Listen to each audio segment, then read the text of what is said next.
सुनसान सड़क, बिजली के खंभों पर लगी टिमटिमाती लाइटें जैसे मरने को हों। ठंडी हवा में सीटी जैसी आवाजें। सामने दिखता है एक जर्जर वीरान बंगला, हाउस नंबर 999। राजू अपनी पतली जैकेट को कसकर पकड़ते हुए आगे बढ़ता है। सड़क की नमी और दूर कुत्ते की आवाज माहौल को और अजीब बनाती है। साले ने नौकरी भी नहीं दी, इतनी दूर चलकर आया और सीधा मना। वो सर झुकाए चलता रहता है। तभी एक पुरानी ब्लैक कार उसके पास आकर रुकती है। इंजन की आवाज हल्की और अजीब सी गूंजती है। कार का शीशा धीरे धीरे नीचे होता है। अंदर बैठा आदमी आधे अंधेरे में सिर्फ उसकी लाल आंखें चमकती हैं। तुम्हें नौकरी चाहिए ना? जी हाँ, चाहिए तो है। तो कल रात आ जाना, यहीं इस बंगले में, हाउस नंबर 999। नाइट शिफ्ट है। पर करना क्या होगा? कुछ नहीं, बस रहना है, रात भर देख रेख करनी है। कुछ गीले नोट निकालकर राजू की तरफ बढ़ाता है। ये एडवांस है, तुम्हारी पहली रात का मेहनताना। राजू पैसे लेते ही कांप उठता है, जैसे किसी ने बर्फ छुआ दिया हो। ये तो गीले और इनमें से अजीब सी बदबू आ रही है। कल रात ठीक 12 बजे, देर मत करना। वो शीशा ऊपर करता है, कार आगे बढ़ती है, पर अगले मोड़ पर जाकर गायब हो जाती है। राजू वहीं खड़ा रह जाता है। उसकी आंखें अभी भी उसी दिशा में टिकी है। ये कौन था? और ये पैसे सड़े हुए जैसे लग रहे हैं। तभी पास के लैंप से स्पार्क निकलता है और अचानक पीछे से एक फुसफुसाहट सुनाई देती है। वो लौटेगा हर रात किसी नए को लेने। राजू झटके से पलटता है, पीछे कोई नहीं।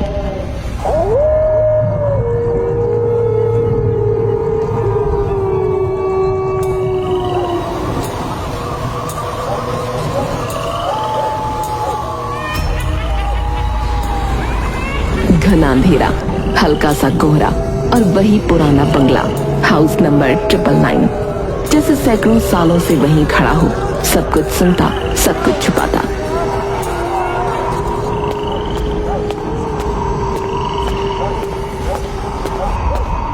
राजू आधी रात को वहीं पहुंचता है।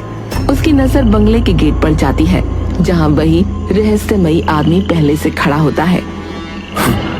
अरे आप तो अंदर चले गए थे ना कल? तू आया ठीक वक्त पर। ये ले तेरी चौकीदारी की चाबी। वो एक पुरानी जंग लगी चाबी राजू की तरफ बढ़ाता है। उसकी आंखों के नीचे काले गड्ढे जैसे निशान हैं, जैसे हफ्तों से वो सोया ना हो। आप ठीक हैं? आपकी तबीयत? अब से ये घर तेरा है, लेकिन अंदर वही जाएगा जो लौट नहीं सकेगा। इतना कहकर वो बंगले का दरवाजा खोलकर अंदर चला जाता है। बिना पीछे देखे दरवाजा अपने आप धीरे धीरे बंद हो जाता है, एक भारी आवाज के साथ। राजू कुछ समझ नहीं पाता, दरवाजे को देखता रह जाता है। क्या बोला था अभी? जो लौट ना सके, पता नहीं क्या।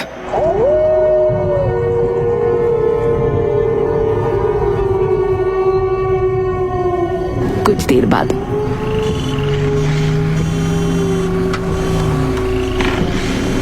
तभी कार की हेडलाइट्स उसकी आंखों में चमकती हैं। वही पुरानी ब्लैक सीडान कार, वही अजीब गूंजती इंजन की आवाज। राजू कार की ओर देखता है। कार में वही आदमी बैठा है, लेकिन इस बार उसके साथ एक औरत और 2 छोटी लड़कियां भी हैं। तीनों की आंखों के नीचे भी वैसे ही काले धब्बे हैं। ये तो अभी अंदर गया था, फिर ये कार में कैसे? कार गेट के सामने रुकती है। चारों लोग बिना बोले एक साथ कार से उतरते हैं। उनके चेहरे पर कोई भाव नहीं, सबकी चाल सामूहिक, जैसे किसी अदृश्य ताकत ने समेट रखा हो। औरत की आंखें राजू से मिलती हैं और वो एक अजीब ठंडी मुस्कान देती है, जैसे उसकी रूह बोल रही हो, तू अगला है। राजू पीछे हटता है। वो कुछ पूछना चाहता है, लेकिन उसका गला सूख चुका है। चारों लोग बंगले के दरवाजे तक जाते हैं और बिना चाबी के दरवाजा अपने आप खुल जाता है, एक भयानक चीख जैसी डरावनी आवाज के साथ। राजू अपनी आंखें मलता है, फिर सामने देखता है बंगले का दरवाजा बंद है, वहाँ कोई नहीं। मैंने देखा था सबको एक साथ अभी यहीं पर। वो चाबी को देखता है। वो अब गर्म हो चुकी है, जैसे उसे किसी ने आग में डाला हो। पास की लाइट फिर से झपकती है। कोहरे में बंगले की छत पर एक परछाई दिखती है, लंबी टेढ़ी, जो धीरे धीरे गायब हो जाती है।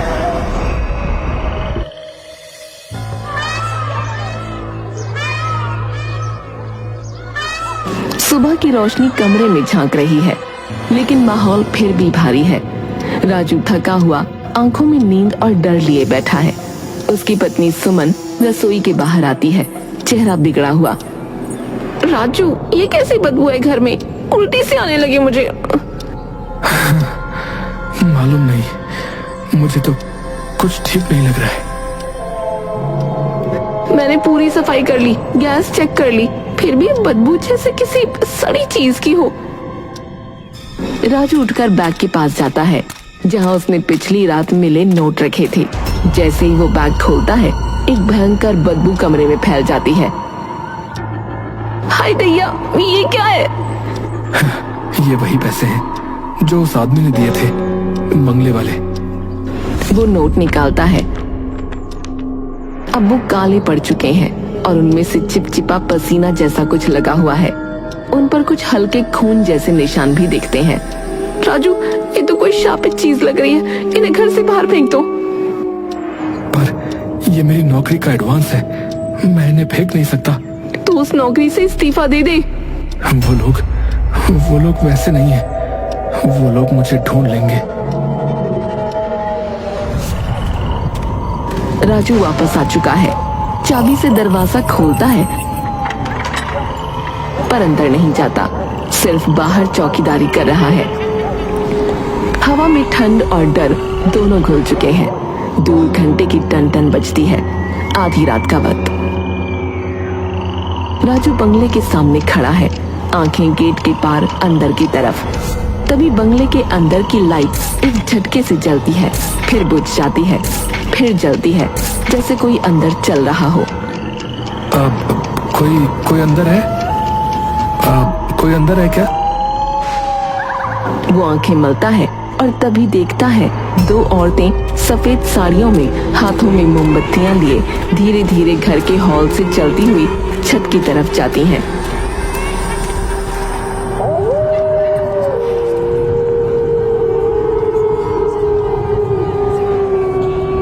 उनके चेहरे नहीं दिखते, बाल लंबे खुले हैं और मोमबत्तियों की धीमी रोशनी में उनके पांव जमीन को छूते नहीं। ये क्या है? औरतें छत तक पहुंचती हैं और छत के कोने पर खड़ी हो जाती हैं। मोमबत्तियां अब नीली रोशनी में बदल रही हैं। उनके चारों तरफ एक हल्का धुआं फैलता है। तभी एक खिड़की से कोई परछाई झांकती है और तेजी से गायब हो जाती है। ये नौकरी मुझे खा जाएगी।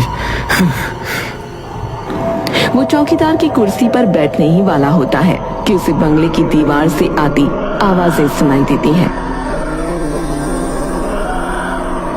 राजू, राजू, छत पर मत देखना, नहीं तो तेरा नाम भी वही लिखा जाएगा। राजू की आंखें छत की ओर उठती हैं, लेकिन अब वहां कोई नहीं है। बस मोमबत्ती की एक लौ हवा में तैरती दिखती है और फिर बुझ जाती है।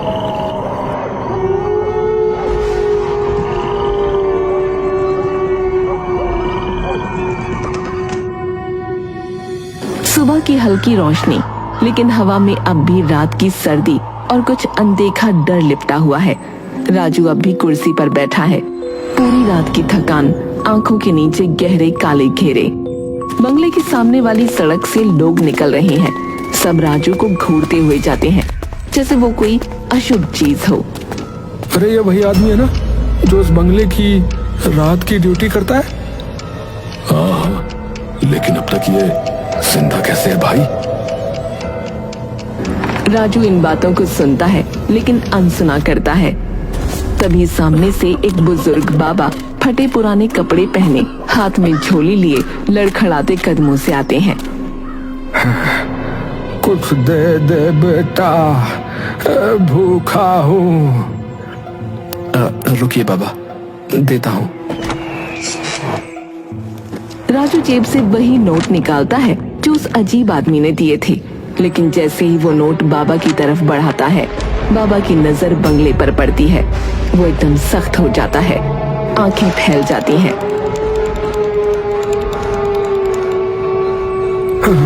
अरे ये तो नहीं, ये वही नहीं।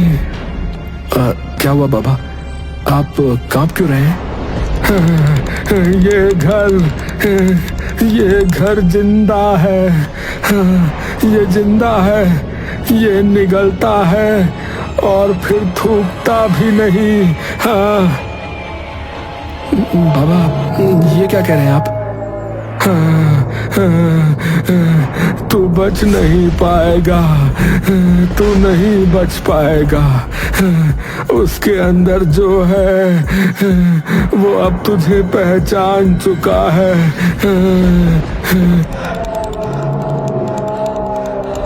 और तभी बाबा जोर से चीखता है, जैसे किसी अदृश्य ताकत ने उसके मन को तोड़ दिया हो। उसकी आंखें दीवारों में है। मत देखो उस बंगले को। नहीं नहीं नहीं। वो अपनी झोली छोड़कर पागलों की तरह चिल्लाता हुआ वहां से भाग जाता है। नहीं। राजू स्तब्ध। उसकी उंगलियों में नोट अब भी फंसे हैं, लेकिन अब वो नोट सांवले से काले पड़ चुके हैं, जैसे बाबा की चीखों से उन पर कुछ उतर आया हो।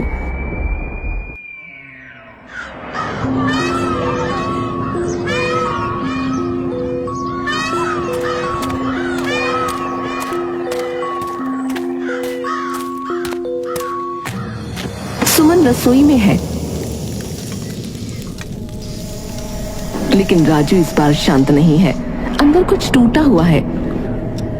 सुमन, आज फिर कुछ हुआ है। अब क्या? एक बाबा आया था पैसे मांगने। जैसे ही उसने बंगले की तरफ देखा तो वो पागल हो गया, चिल्लाने लगा और भाग गया।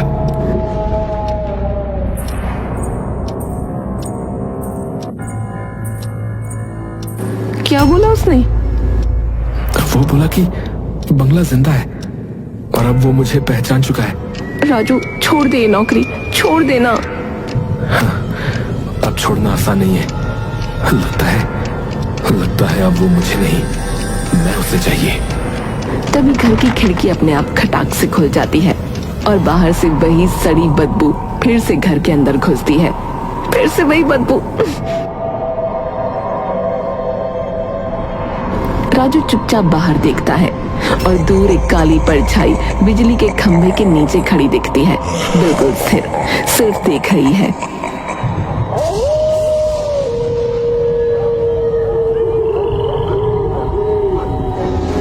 रात के 2 बजे बंगले के बाहर अब तेज हवा चल रही है। दरवाजा खुद ब खुद धीरे से झरमराता है। राजू अब तक ड्यूटी पर है, लेकिन प्यास उसे परेशान कर रही है। एक गिलास पानी तो पी ही लो, वैसे भी सब सो रहे होंगे। राजू धीरे धीरे बंगले के दरवाजे की ओर बढ़ता है, कुंडी दबाता है, खुली होती है। वो हौले से अंदर कदम रखता है। भीतर की हवा बासी और सड़ी हुई है। कमरे में एक भी बल्ब नहीं जल रहा। केवल गलियारे के कोने से आ रही हल्की नीली रोशनी रास्ता दिखा रही है। कोई है? वो रसोई की ओर बढ़ता है, तभी पीछे से किसी के चलने की आहट आती है। कौन है? कौन है? एक औरत सामने खड़ी है, वही उस अजीब आदमी की बीवी। मैडम मुझे सिर्फ पानी।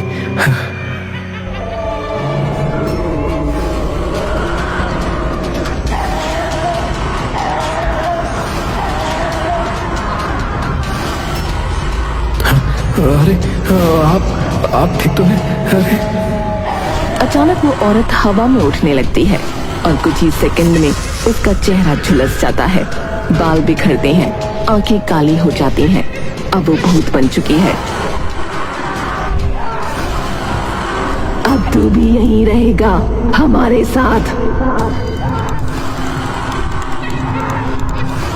राजू भागने की कोशिश करता है,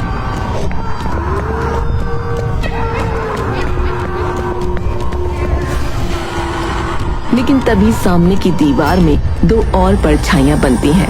वही दो लड़कियां, सफेद कपड़े और उनके चेहरे पर नीले निशान। दोनों के हाथ में जली हुई मोमबत्तियां हैं। कौन हो तुम लोग? मुझे छोड़ दो, मुझे छोड़ दो। पीछे से वही अजीब आदमी प्रकट होता है, लेकिन अब उसका चेहरा पिघला हुआ, आंखें पूरी तरह काली और गले में रस्सी का निशान। कहा था ना, अब नौकरी छोड़ना आसान नहीं है। राजू अब पूरी तरह डर के मारे जमीन पर गिर जाता है। रेंगते हुए वापस भागने की कोशिश करता है। तभी कमरे की छत से एक रोशनी गिरती है और राजू ऊपर देखता है। चारों के शव फांसी पर झूल रहे हैं। वही 4 लोग, 2 लड़कियां, औरत और वो आदमी। उनकी गर्दनें एक साथ तड़पती हैं और रस्सियां कर्र कर्र की आवाज करती हैं। नहीं नहीं नहीं नहीं।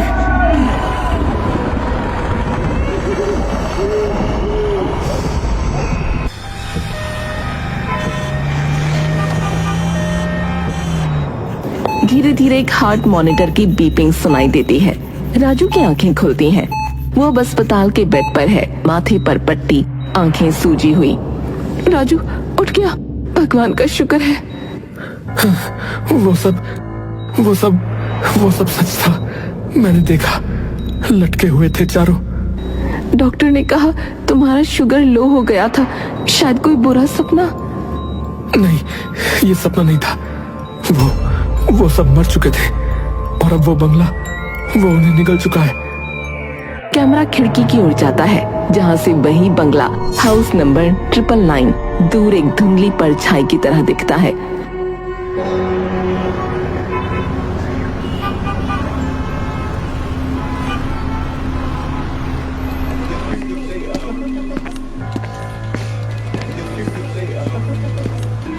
कमरे का माहौल अब शांत है। राजू बिस्तर पर लेटा है। दरवाजा खुलता है और अंदर आता है एक अधेड़ उम्र का आदमी, अखिल। गंभीर चेहरा, आंखों में थकान। तुम राजू हो? हाँ, आप कौन? देखो भाई, मुझे पुलिस ने बताया कि तुम बेहोश हालत में बंगला नंबर 999 से मिले थे। देखो, मैं कहना तो नहीं चाहता, लेकिन देखो, मैं तुम्हें बता दूं कि वो बंगला मेरा है। क्या? लेकिन वहां एक आदमी ने मुझे नौकरी दी थी और वो खुद। वो प्रशांत था, मेरा छोटा भाई, जो अब इस दुनिया में नहीं है। राजू के चेहरे का रंग उड़ने लगता है। नहीं, वो तो मुझसे मिला था। उसने एडवांस भी दिया। देखो, प्रशांत की मौत 3 साल पहले ही हो चुकी है। साथ ही उसकी बीवी रेनू और 2 बेटियां, 3 और रीना। बंगले की पुरानी रंग उड़ी तस्वीरें, घर में दवाइयों की बोतलें। प्रशांत बिस्तर पर लेटा है, चेहरे पर थकावट और आंखों में मौत का इंतजार। प्रशांत को 4थी स्टेज का कैंसर हो गया था कुछ ही महीने बचे थे और उस घर ने सबकी सोच बदल दी। टीना और रीना काले कपड़े पहने तंत्र मंत्र पढ़ रही हैं। उन्हें लगा अगर कोई मंत्र ऐसा है जिससे मरने के बाद भी एक साथ रहा जा सकता है तो वही सही है। बंगले में चारों एक काले चक्र के बीच बैठकर हाथ थामे मंत्र पढ़ रही हैं। माहौल में भय हवा से हर रही है। और एक रात सबने एक एक रस्सी ली और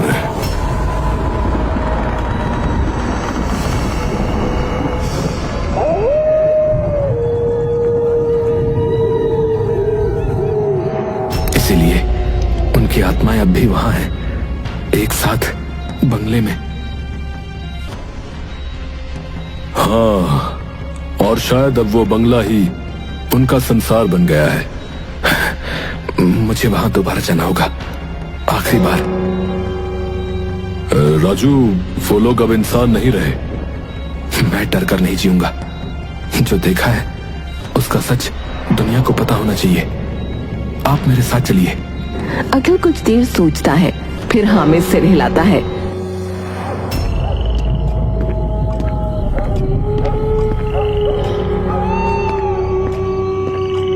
ये घर अब भी वैसा ही है, सड़ता हुआ।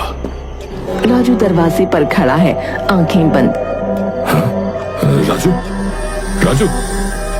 राजू अचानक आंखें खोलता है, आंखें काली हो चुकी हैं। 3 साल बाद आया है तू अखिल। अब हम सब तैयार हैं। हाँ? क्या बकवास है ये? जहर तूने मिलाया था खाने में और फंदे पर लटका दिया हमें। अब तेरा समय है।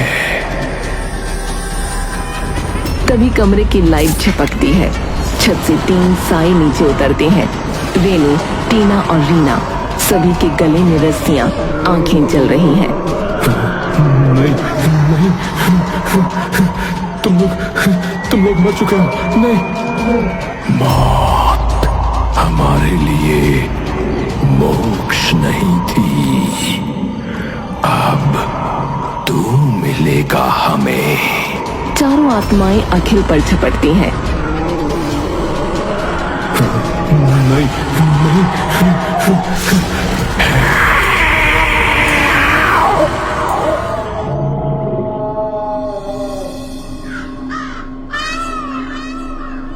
हाँ, बड़ा अच्छा बंगला है। ये बंगला तो मैं ही खरीदूंगा। हाँ।